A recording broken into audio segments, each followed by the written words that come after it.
राधे राधे। आज आप सुनिए कार्तिक मास कथा अध्याय 28। पढ़े सुने जो प्रेम से वह हो जाए शुद्ध स्वरूप। यह 28वां अध्याय कार्तिक कथानूप।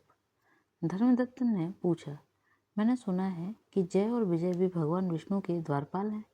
उन्होंने पुनर्जन्म में ऐसा कौन सा पुण्य किया था जिससे वे भगवान के समान रूप धारण करके वैकुंठ धाम के द्वारपाल हुए?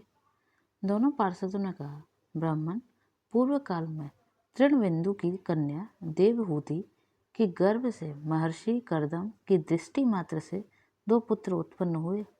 उनमें से बड़े का नाम जय और छोटे का नाम विजय हुआ। पीछे उसी देवहूति के गर्भ से योग धर्म के जानने वाले भगवान कपिल उत्पन्न हुए। जय और विजय सदा भगवान की भक्ति में तत्पर रहते थे। वे नित्य अष्टाक्षर मंत्र का जप और वैष्णव व्रतों का पालन करते थे। एक समय राजा मरुत ने उन दोनों को अपने यज्ञ में बुलाया। वहां जय ब्रह्मा बनाए गए और विजय आचार्य। उन्होंने यज्ञ की संपूर्ण विधि पूर्ण की। यज्ञ के अंत में अवर स्थान के पश्चात राजा मरुत ने उन दोनों को बहुत धन दिया। धन लेकर दोनों भाई अपने आश्रम पर गए। वहां उस धन का विभाग करते समय दोनों में परस्पर लाग डांट पैदा हो गई। जय ने कहा, इस धन को बराबर बराबर बांट लिया जाए। विजय का कहना था, नहीं, जिसको जो मिला है वह उसी के पास रहे। तब जय ने क्रोध में आकर लोभी विजय को शाप दिया, तुम ग्रहण करके देते नहीं हो, इसलिए ग्राह अर्थात मगरमच्छ हो जाओ। जय के शाप को सुनकर विजय ने भी शाप दिया, तुमने मद से भ्रांत होकर शापों दिया है, इसलिए तुम मातंग अर्थात हाथी की योनि में जाओ। तत्पश्चात उन्होंने भगवान के शाप निवृत्ति के लिए प्रार्थना की। श्री भगवान ने कहा, तुम मेरे भक्त हो, तुम्हारा वचन कभी असत्य नहीं होगा।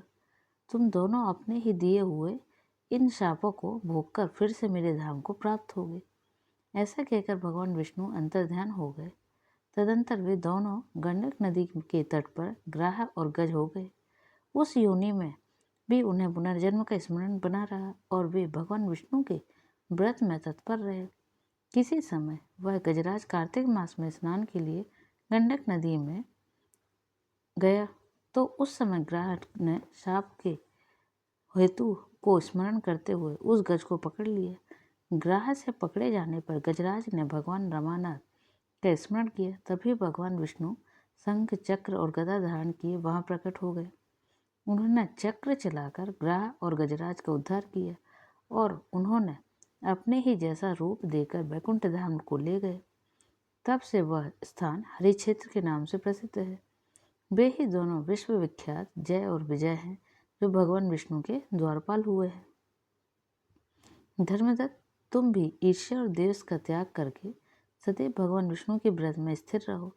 समदर्शी बनो। कार्तिक, माघ और वैशाख के महीनों में सदैव प्रातःकाल स्नान करो। एकादशी व्रत के पालन में स्थिर रहो। तुलसी के बगीचे की रक्षा करते रहो। ऐसा करने से तुम भी शरीर का अंत होने पर भगवान विष्णु के परम पद को प्राप्त होगे।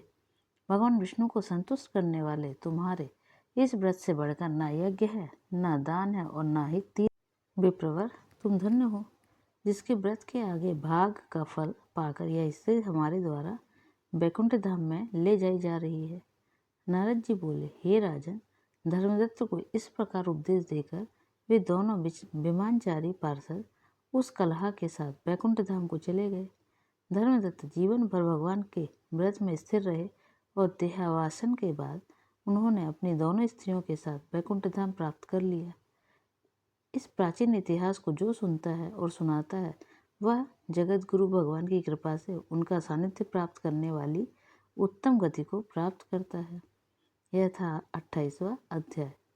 29वें अध्याय के लिए चैनल से जुड़े रहिए। तब तक के लिए राधे राधे।